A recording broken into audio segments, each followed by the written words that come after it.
Simultaneous polygamy.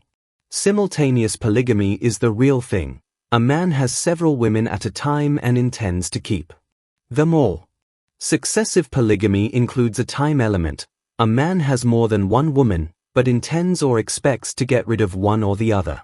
Sporadic polygamy is the occasional, irregular indulgence in having more than one woman at a time, and symbolic polygamy is the satisfaction of sexual needs without a sex partner. A man with a good income is likely to choose one of the first two varieties, hardly ever one of the last two. In the case of the simultaneously polygamous man, who has a wife and a mistress, the completed distinction between protégé and sex object is most clearly evident. The protector stays with his protégé, becoming if anything even more solicitous than before, though once he has entered his polygamous phase their sexual life begins to be a sham. A man who has found a new sex partner probably would prefer to cease having relations with his protégé altogether. But, feeling protective towards her as he does, and anxious not to hurt her feelings, he does have sex with her occasionally.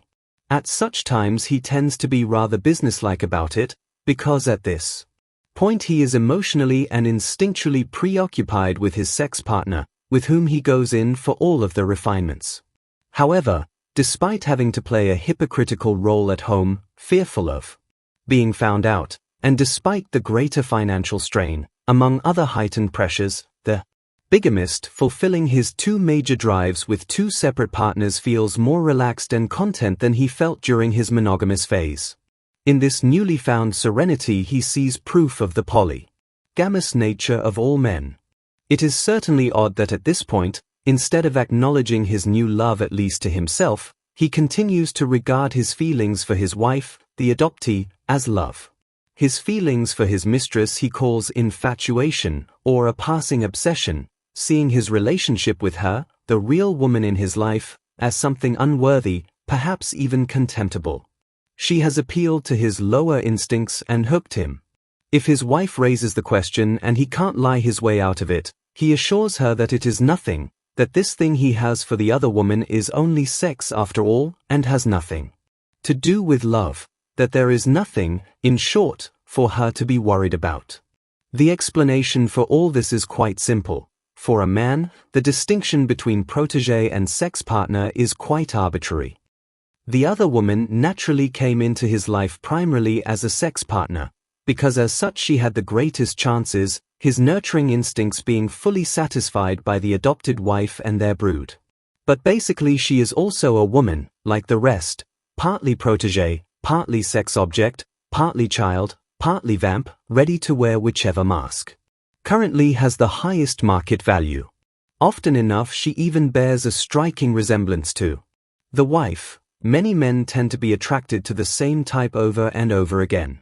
And since the new woman is also likely to be not only more beautiful but also younger and less intelligent than the wife, she can easily become a trap for the man. She may at any time transform herself from a sex partner into a new protégé. Instead of the sex bot of his dreams, the simultaneously polygamous man is apt to find himself burdened with just another responsibility. He is likely to found a new family with his new protégé, breed more offspring, and if he goes on to find a third sex partner, end up in an even worse dilemma than before. His sex drive, the motivating force in all this, remains still more or less frustrated, while his legal wife, the original protégé, has more of a grievance against him than ever. A man with two women is therefore most concerned with avoiding such complications, and to keep himself and his protégé from being harmed by the new sex partner. Following the example of other polygamists, he therefore begins by brainwashing himself, so as never to be tempted to give Lee's new love the status she deserves. He will do his best to either deny his true feelings for her, or minimize them, or even demonize them. His overpowering need to be close to her, to touch her and be touched by her, to take possession of her body, he will interpret to himself and others as something low, common, primitive, cheap, second-rate, in short, as mere sex. Paralleling this denigration of the sex object is his idealization of the protégé. The nurturing instinct, which really has nothing to do with the bond between man and woman, but is applicable to one's brood, to the aged and the sick, is elevated and transmogrified into something it can never be, true love between man and woman. The mother of his children, the adopted daughter, wife, is seen as everything pure, meaningful, worthy in his life, and his mistress as the exact opposite.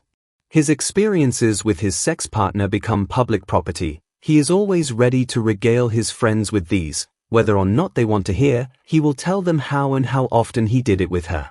His sex relations with his protégé, the legal adopted, if any, are taboo.